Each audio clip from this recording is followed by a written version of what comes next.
coloca também essa questão do quanto na questão nacional, por exemplo, a atuação do governo está bloqueando o desenvolvimento do país. Eu queria focar nessa questão econômica. A Marina Silva é a melhor ministra da agricultura que existe. A minha da ideia, França.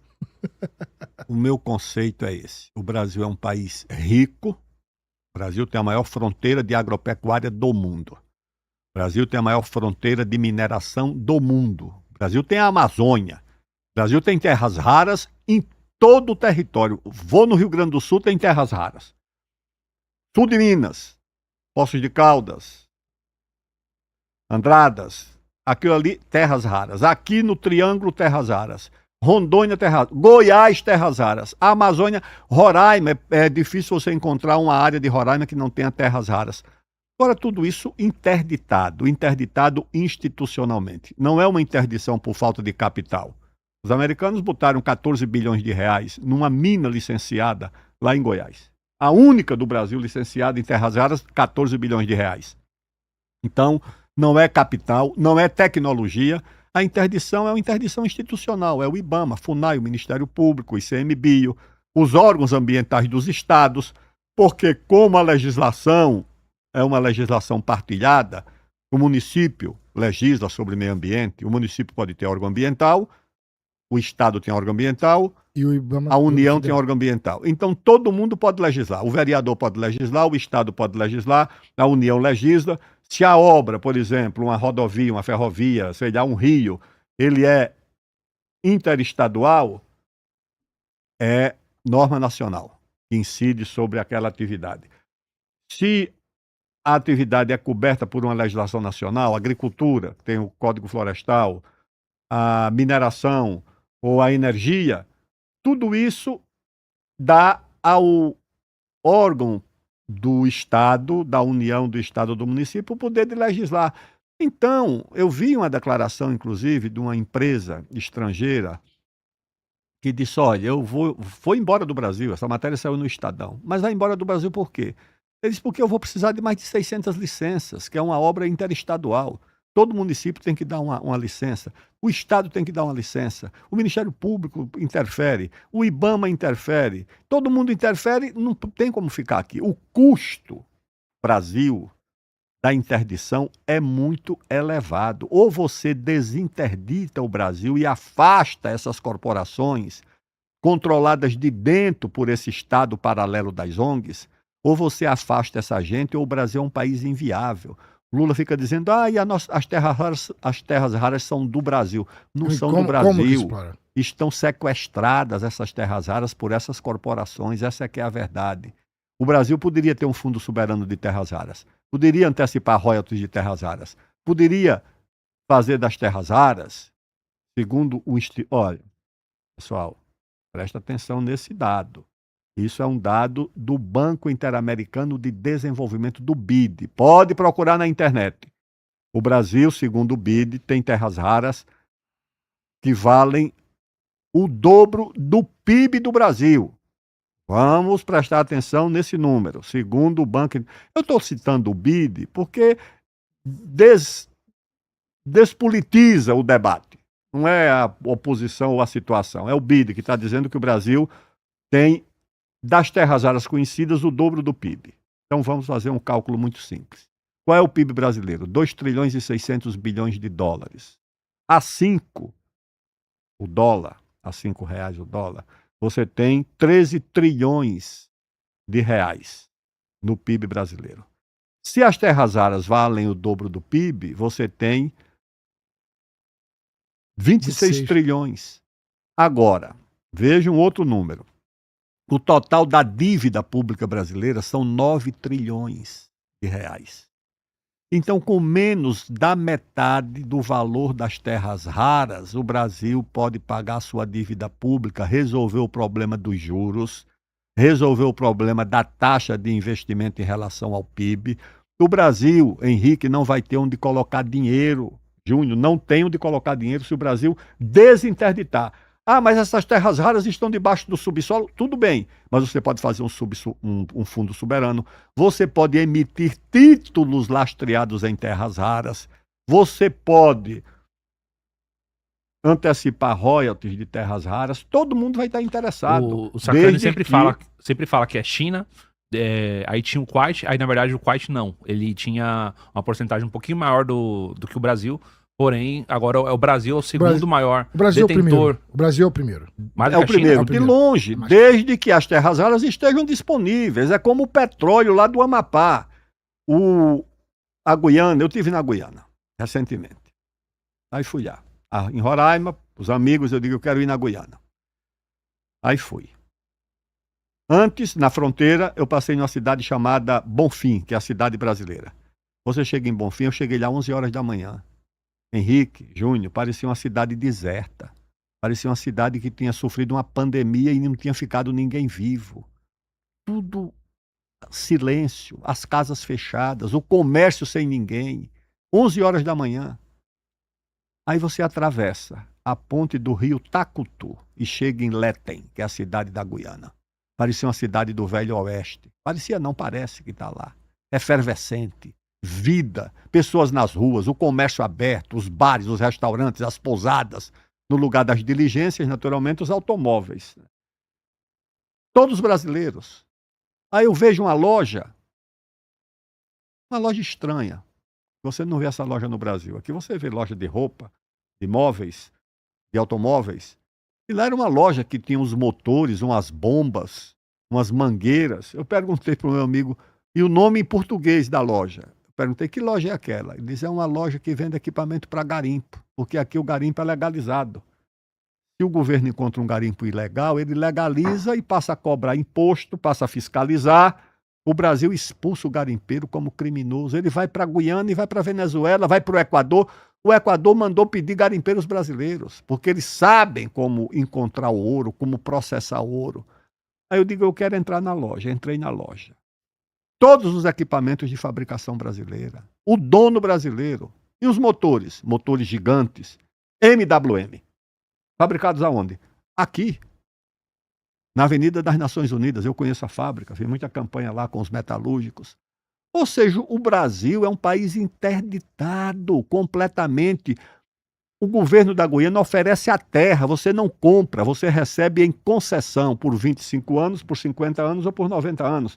E pode usar 100% da área. Então o que tinha Não tem lá o tal era da reserva? brasileiro. Oi? Não tem aquela porcentagem de reserva? É como na França, na Alemanha e nos Estados Unidos. Eles não têm reserva legal Não nenhuma. tem reserva Planta nenhuma. na beira do rio, velho. Na beira do rio. Não tem mata ciliar. Mata ciliar é couve-flor, repolho, capim. Eu vi isso na Suíça. A vaca na beira do rio. Não tem mata ciliar nenhuma. Então, essa é a nossa situação. O país está interditado. Você vai no Amapá, o governo proíbe o petróleo. Porque o Amapá, a Guiana, recolhe por dia 925 mil barris. O Brasil, segundo a Petrobras, poderia produzir no Amapá 1 milhão de barris. A $100, isso daria 100 milhões de dólares por dia. Daria 35 bilhões de dólares de receita, só de receita da extração do petróleo, se você excluir a cadeia de petróleo e gás, que gera serviços, desenvolvimento, indústria, máquinas, plataformas. Isso tudo está bloqueado e o Amapá vivendo de Bolsa Família. Eu fui na cidade.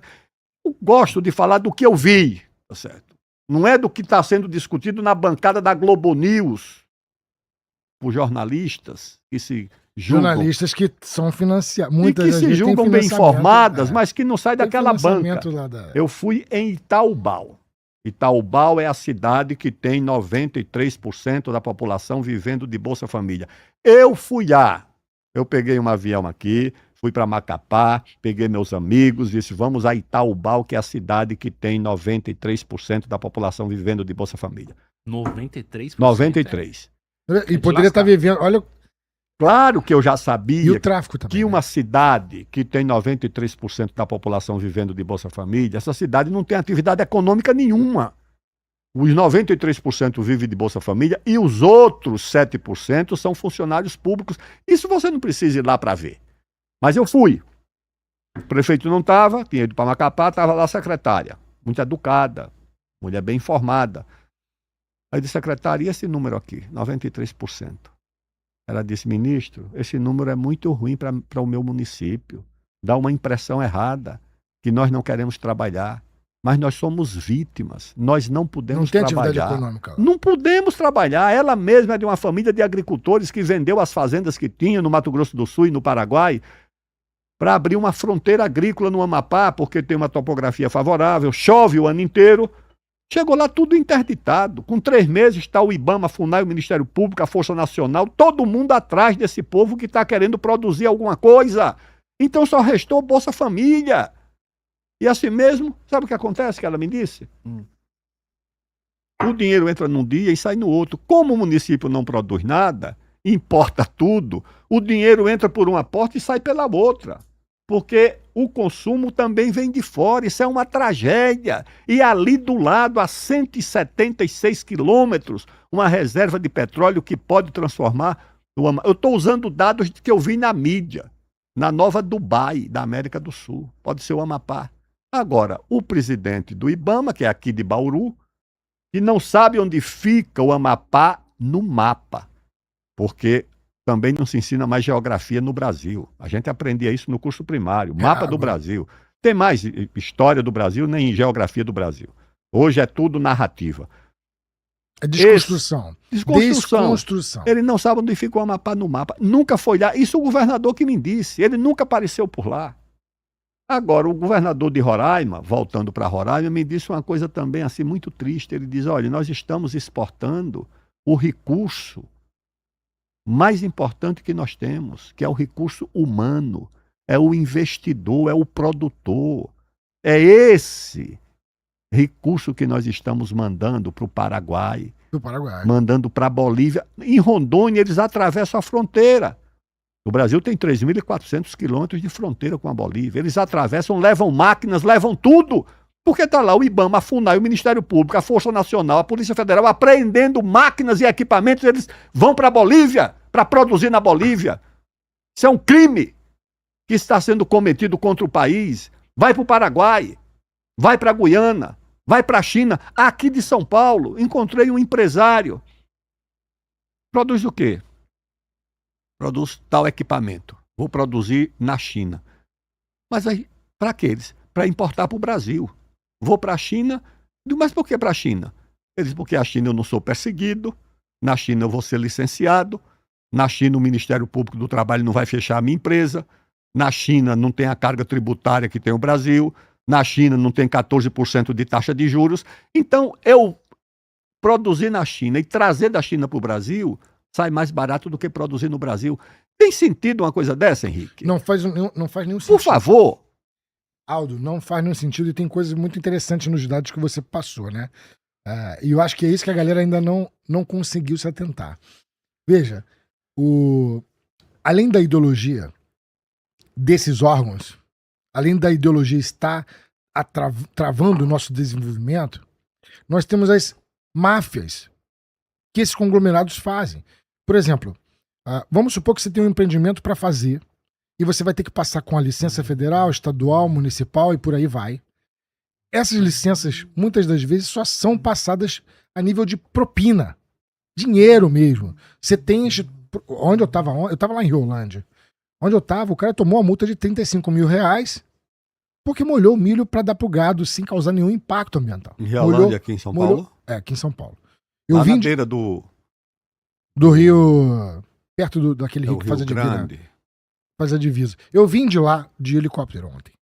Eu vim de Riolândia até São Paulo de helicóptero.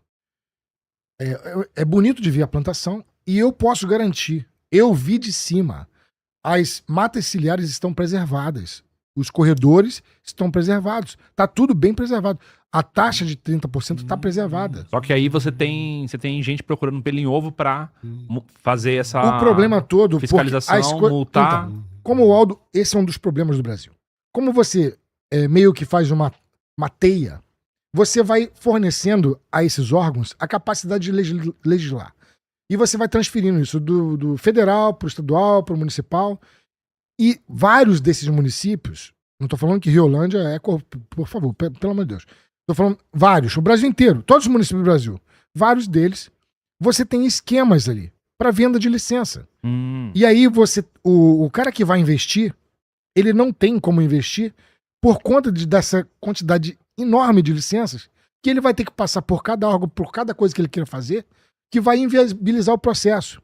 Além disso, como o Aldo lembrou aqui, a nossa taxa de juros de 14%, ela inviabiliza a produção industrial. Porque, veja, se você tem 10 milhões de reais na sua conta, para que você vai abrir uma indústria onde você vai ter que pagar uma propina danada para que ela funcione, onde qualquer coisa que aconteça, mesmo que não aconteça, alguém vai te acharcar e você vai ter que pagar propina. Outra, você tem que pagar funcionário, você tem que pagar luz, você tem que pagar água, e tudo muito arbitrariamente. E se você bota esses 10 milhões para taxa de juros, você vai ter 14% de 10 milhões, que é muito mais lucrativo do que você ter uma indústria. E aí o que acontece? Você causa o processo da desindustrialização.